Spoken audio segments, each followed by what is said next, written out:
Bonjour à tous, bienvenue sur Bismart pour une émission spéciale aux Victoires du capital humain au pavillon d'Armenonville à Paris. On va parler IA, on va parler cyber et on va surtout parler des données RH qui sont concernées par l'utilisation de l'IA dans les entreprises.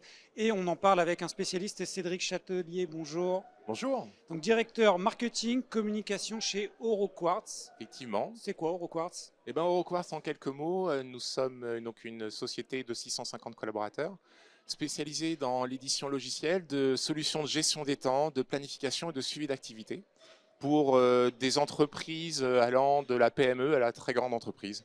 Voilà, donc plus Et de. j'imagine qu'il y a beaucoup d'outils IA dans vos solutions. En tout cas, on est en train de travailler sur le sujet. L'IA est, voilà, comme pour toutes les autres sociétés. Et on Arrive. entend dire que dans l'entreprise, le service qui a les données les plus sensibles, c'est le service RH souvent. Pourquoi les données RH sont-elles si sensibles par rapport au risque de cybersécurité?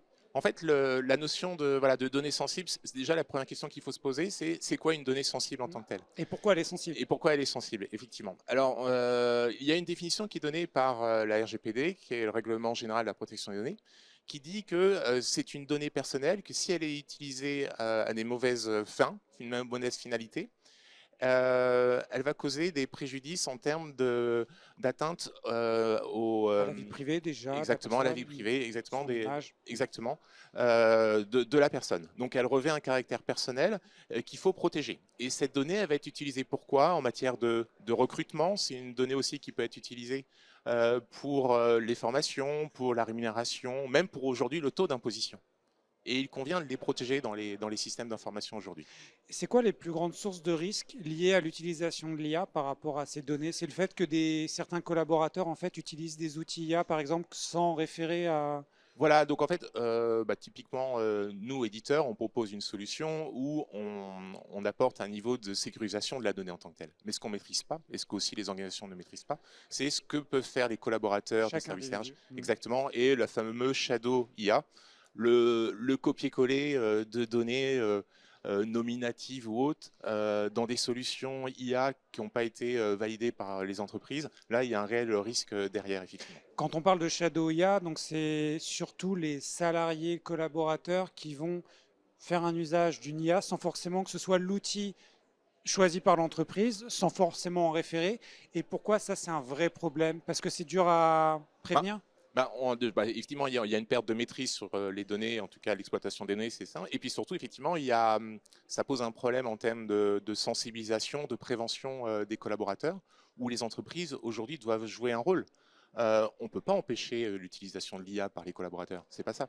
Mais les sensibiliser sur pourquoi prendre telle donnée, l'exploitation, comment mettre en forme tout ça. Là, c'est là les questions aujourd'hui de sensibilisation que doivent se Ou poser. quel outil utiliser aussi, c'est Des important. outils, oui, oui, bah, des outils qui sont référencés, des outils professionnels. Voilà, donc aujourd'hui, les entreprises et les DSI sont organisés et peuvent Dans accompagner. l'entreprise, qui est responsable justement de de prêcher la bonne parole par rapport aux outils IA auprès des collaborateurs? C'est le DRH, c'est le manager, c'est le big boss? Aujourd'hui, je pense que c'est voilà, c'est une action je dirais, collective, en tout cas avec plusieurs acteurs.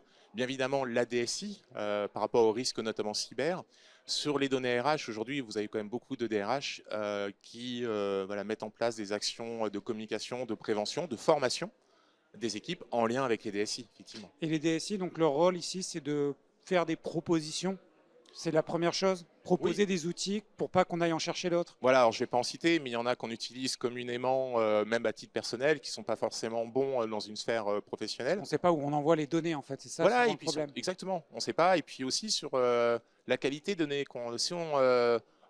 Si on donne des données qui sont nominatives, voilà, bah, le risque est d'autant plus grand. Donc, je dirais qu'il y a quand même trois principes à mettre en place en termes de sensibilisation dans les entreprises. Le premier, c'est avec des agents IA. Le premier, c'est pas de données nominatives. Voilà, c'est à prescrire. Le deuxièmement, c'est ce que vous expliquez, c'est utiliser un produit reconnu professionnel par la DSI, par l'entreprise. Et le troisième point, pardon, c'est mettre en place, je dirais, une culture d'entreprise de sobriété dans l'usage de ces solutions et surtout les données qu'on y injecte. La pertinence est essentielle dans voilà, le champ des données qu'on peut ajouter. Souvent, on dit que c'est les plus jeunes collaborateurs qui ont tendance à faire l'utilisation la plus déraisonnée de l'IA, ou en tout cas la plus incontrôlée. C'est ce que vous observez aussi de Oh, votre c'est point de peut-être, vue, ou pas forcément? oh, non, pas forcément. En tout cas, nous, on le voit de notre angle. Il n'y a pas d'âge pour utiliser l'IA. Non, et par contre, tout le monde aussi a le droit à l'erreur. C'est-à-dire que juste cette technologie, elle est quand même aujourd'hui vachement présente. Elle est Tentante. facilitatrice, elle permet aussi de développer d'autres compétences dans les entreprises. Donc c'est forcément aujourd'hui le sujet, il est plutôt c'est comment accompagner cet usage. Ouais. Quand on a un collaborateur ou un groupe de collaborateurs, parfois c'est tout un service qui dérape. Quand on tombe sur un collaborateur qui a utilisé une IA, un outil sans référé et que ça pose problème, comment on gère ça? Comment on rétablit la situation? Bah, déjà, je pense par l'échange, essayer aussi justement de communiquer sur peut-être de manière préventive sur pourquoi il y a eu ce comportement dit déviant. Et surtout, la notion d'exemplarité est peut-être un peu forte, mais en tout cas, en tirer les conséquences pour rappeler à tout le monde les bons principes, les bons usages. Voilà, donc, et ça, je pense au travers de formations, de rappels, de sessions, etc. Je pense que c'est important. D'ici combien d'années, selon vous, ce sera plus un problème parce que les usages auront tellement été évolués, polissés, que tout le monde saura utiliser l'IA de bonne manière? Ouais, moi, je pense que d'ici 3 ans, C'est demain alors. c'est demain. Pour moi, oui, mais on a passé le cap, c'est pour ou contre l'IA, qu'est-ce que ça a apporté? L'IA est là au quotidien, on l'utilise. On est obligé On même. est obligé, voilà, puis ça fait partie du quotidien. Merci beaucoup Cédric Chatelier, donc directeur marketing communication chez Euroquartz. On vous reverra, je pense, sur l'antenne de Bismart parce que l'IA, on en parle quasiment tous les jours sur notre antenne. Merci beaucoup. Merci. Cette émission spéciale aux victoires du capital humain est terminée, mais ça continue. Vous en retrouvez dès demain sur l'antenne de Bismart. À bientôt.